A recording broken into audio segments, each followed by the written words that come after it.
এরপর 10টি বছর কেটে গেছে। সরলা বুড়ির জরাজীর্ণ কুঁড়েঘরটি এখন লতাপাতায় ঢাকা এক রহস্যময় ভিটে।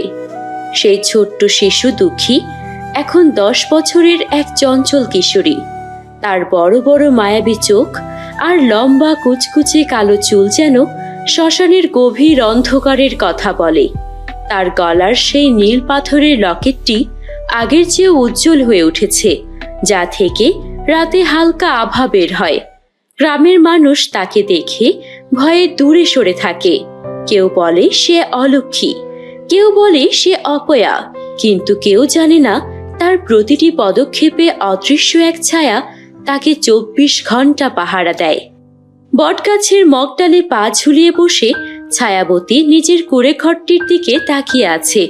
10 বছর আগের সেই জীর্ণ কুটিরটি এখন লতাপাতায় ঢেকে গেছে।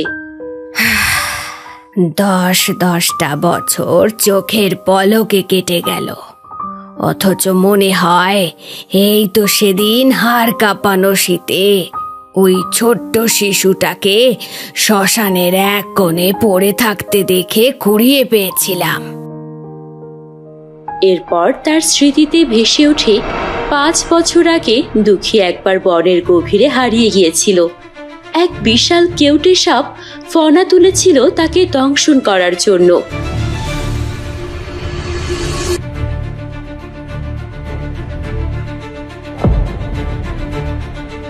দুঃখী ভেবেছিল কোনো এক দৈব শক্তি তাকে বাঁচিয়ে দিল আজ। দিন দিন আমার দুঃখীর চেহারায় কি মায়া বাড়ছে। ওর ডাগর ডাগর চোখ দুটো যখন হাসে, তখন মনে হয় আমার এই পচা মাংসের দেহেও নতুন করে প্রাণ ফিরে এসেছে। কিন্তু এই নিষ্ঠুর মানুষগুলো ওকে শান্তিতে বড় হতে দিচ্ছে না।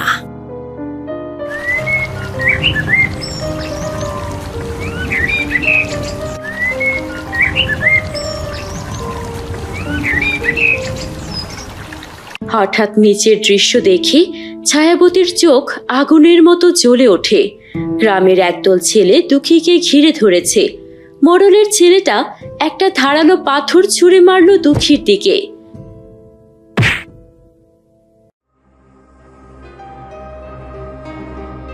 হয়তো আজ আবার মোড়লের পাষণ্ড ছেলেটা ওকে পাথর ছুঁড়ে মারছে।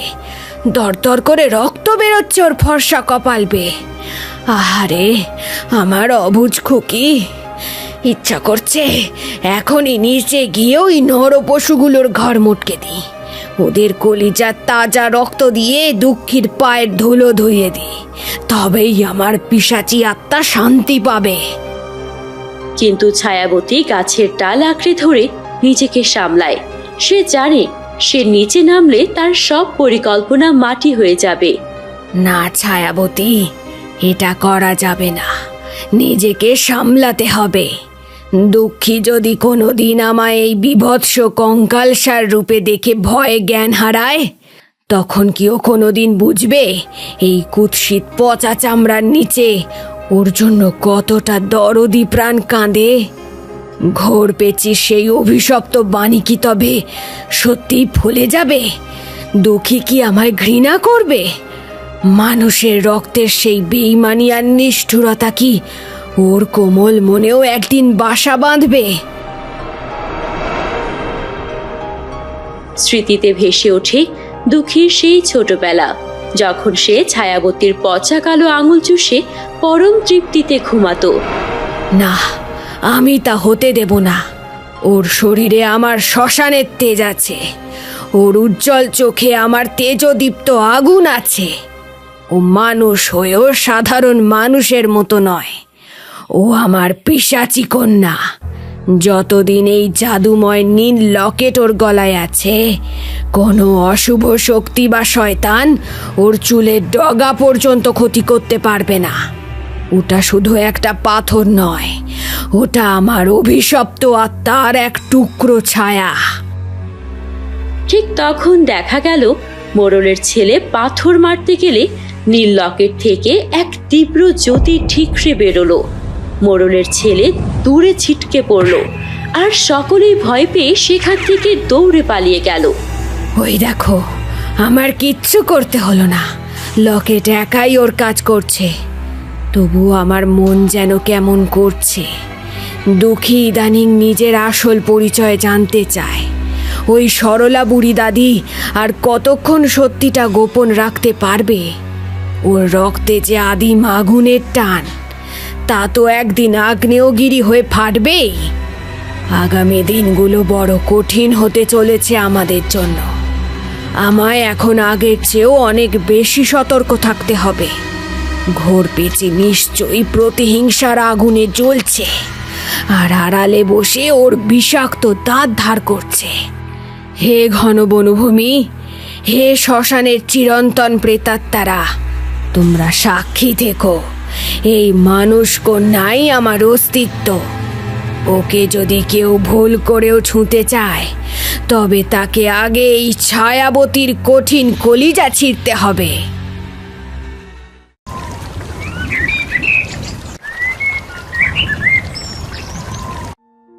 পরদিন গ্রামের কুয়োর পাড়ে দুঃখী জল আনতে গেছে।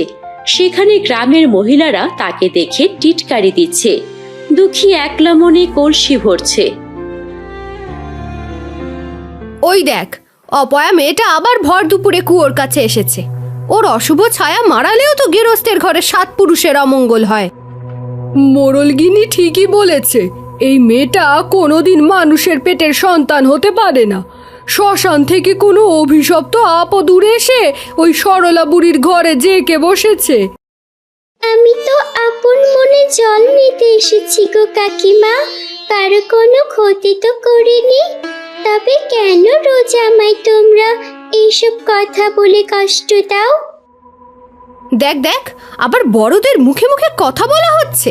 তোর ওই গলার নীল পাথরটা দেখলেই তো আমাদের গা কেমন ছমছম করে। নির্ঘাত কোনো কুৎসিত জাদুটোনা জানিস তুই, তাই না? ওদের এমন কথায় দুঃখী কাঁদতে কাঁদতে বাড়িতে ফিরে আসে।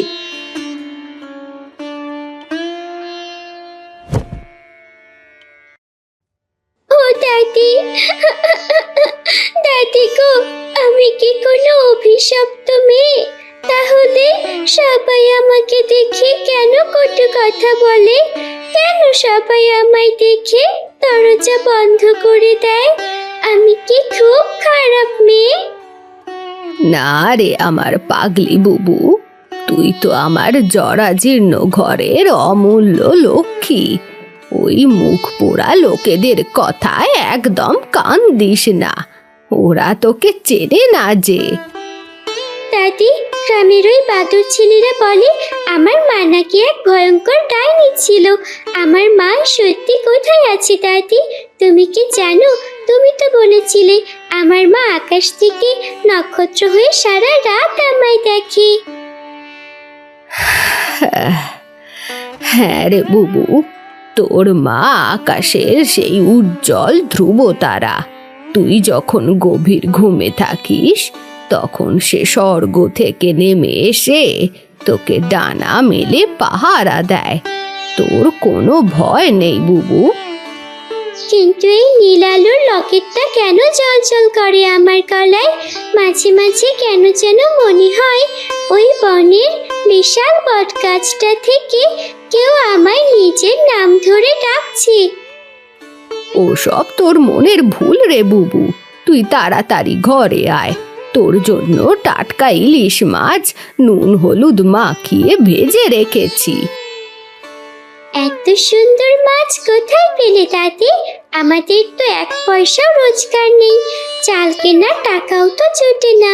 তাহলে রোজ রোজ এত ভালো খাবার তুমি কোত্থেকে পাও? আমি জানি না রে বুবু, কে যেন রোজ কাক ভরে নিঃশব্দে আমাদের বারান্দার দরজায় টাটকা মাছ আর বনের মিষ্টি ফল রেখে যায়। মনে হয় বনের দেবতারা হবে, ওরা যে তোকে বড় ভালোবাসে। দাদি, আমার কেন যেন বারবার মনে হয় আমার জন্মদাত্রী মা এই ঘন বনের অন্ধকারে কোথাও লুকিয়ে থেকে আমায় দেখছে। চুপ কর অভাগী, এসব অলক্ষণে কথা মুখে আনিস না। এখন ঘরে চল বুবু, বেলা যে অনেক গড়িয়ে গেছে।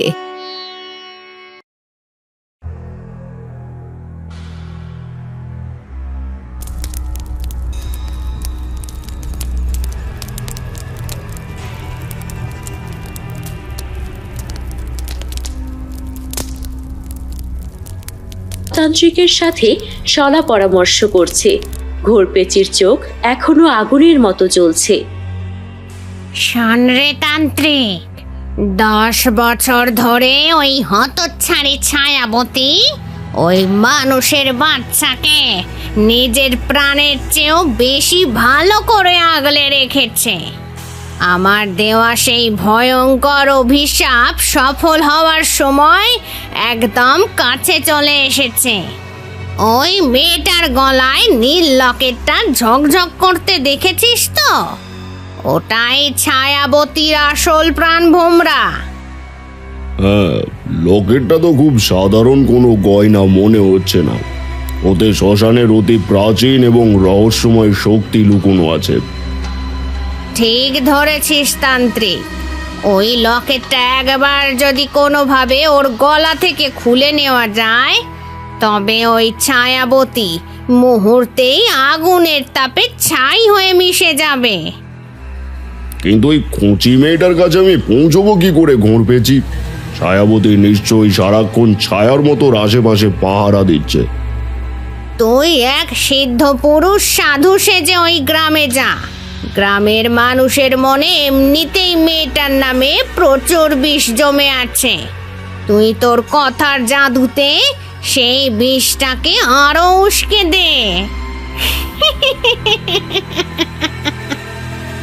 বুঝেছি, মানুষের লোভ আর অন্ধবিশ্বাস বড় সংক্রামক।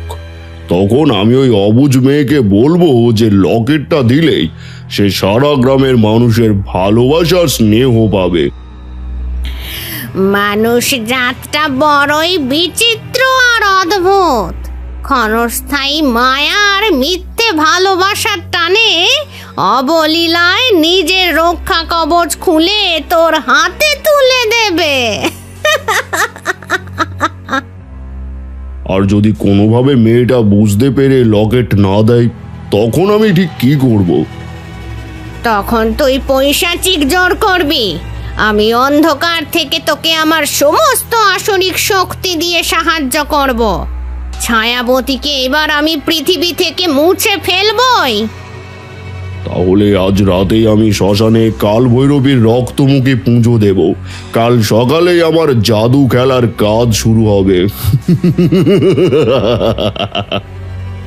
মনে রাখিস তান্ত্রিক, ওই নীল লকেটটা যে কোনো মূল্যে আমার চাই।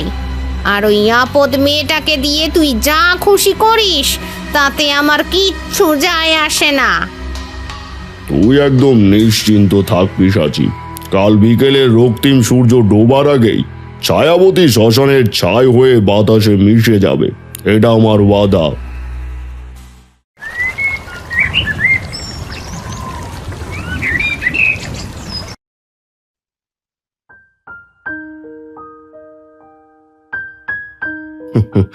ওরে মা জননী, একটু থাম তো মা।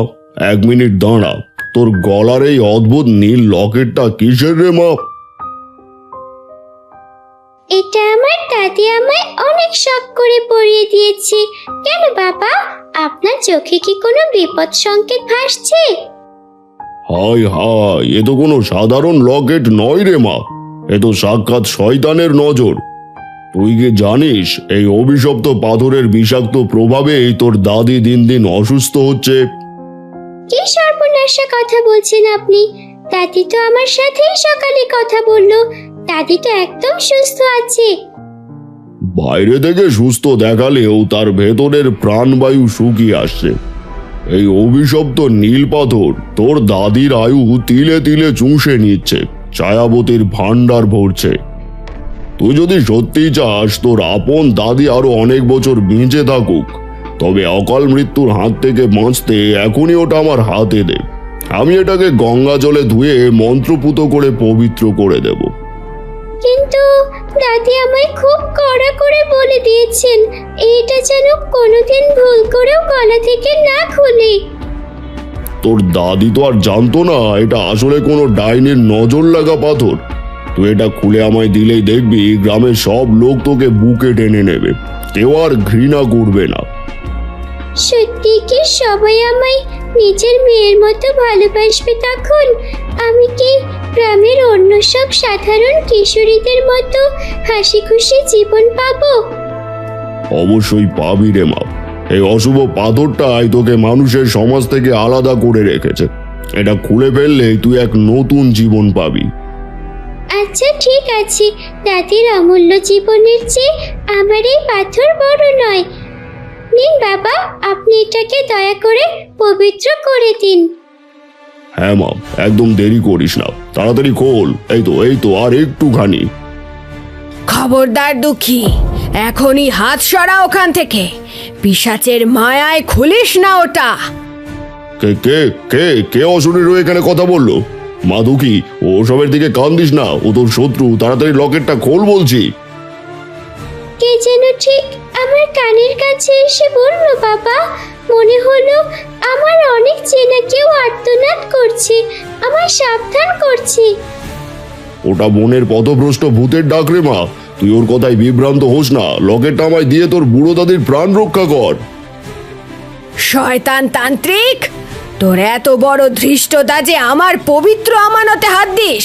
তোর বিষাক্ত জিহবা আমি টেনে ছিঁড়ে ফেলবো। ছায়াবতী তার বীভৎস ও ভয়ঙ্কর রূপে বটগাছ থেকে তান্ত্রিকের সামনে ঝাঁপিয়ে পড়ল। দুঃখী ভয়ে আষ্টে পৃষ্ঠে জড়িয়ে ধরা পাথরের মতো দাঁড়িয়ে আছে। সে জীবনের প্রথমবার তার অদৃশ্য রক্ষককে চাক্ষুষ দেখল। দাদি গো, আমায় বাঁচাও! এ তো সেই শ্মশানের হাড়গিলে শাকচুন্নি, ও কি আমায় খেয়ে ফেলবে? ভয় পাস না আমার আদরের দুঃখী, আমি তোর কোনো ক্ষতি কোনোদিন করিনি, আর করবও না। এই ভণ্ডতান্ত্রিক তোর গলার রক্ষা কবচ চুরি করতে এসেছে, তাই ওকে আমি শাস্তি দিচ্ছি। ওরে কালমুখী ডাইনি, আজই তোর পাপের জীবনের শেষ দিন। করপেঁচি, কোথায় তুই? জলদি আয়, আমাকে তোর আসুরিক শক্তি দে।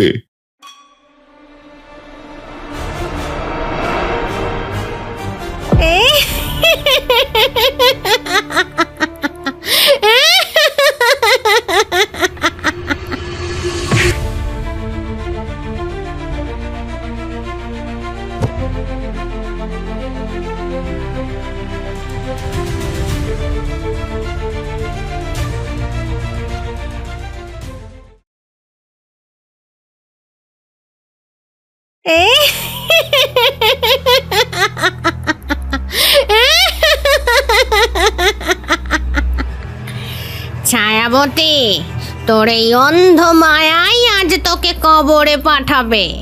তান্ত্রিক, দেরি করিস না, দুঃখীর কাছ থেকে লকেটটা এখনই ছিনিয়ে নে। দে অভাগী, নিজের প্রাণের মায়া থাকলে এখনই লকেটটা আমার হাতে দে।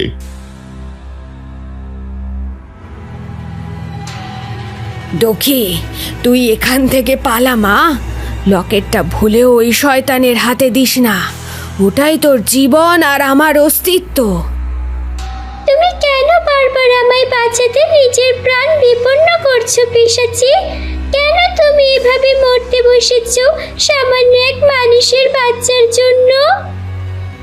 আমি বলছি শোন, ও তোকে হৃষ্টপুষ্ট করে খাবে বলে এতদিন বড় করেছে রে বোকা মেয়ে। দে লকেটটা দে বলছি। এরপর ঘোরপেঁচি যখন নখ উঁচিয়ে দুঃখীর গলায় হাত দিল, তখন ছায়াবতী তার শেষ বিন্দু শক্তি দিয়ে ঝাঁপিয়ে পড়ে ঘোরপেঁচির ঘাড়ে দাঁত বসিয়ে দিল। তান্ত্রিক সুযোগ বুঝে দুঃখীকে জাপটে ধরে লকেটটা এক হ্যাচকা টান দিল। মা বাঁচাও! মা গো, আমায় একা রেখে যেও না, বাঁচাও আমায়! ঠিক সেই মুহূর্তে দুঃখীর শরীরের ভেতর থেকে এক অশরীরী শক্তি জেগে উঠল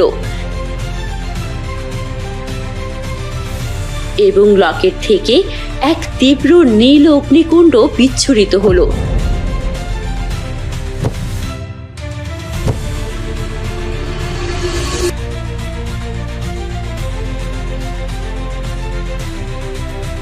সেই আলোয় তান্ত্রিকের হাত ঝলসে পুড়ে কয়লা হয়ে গেল।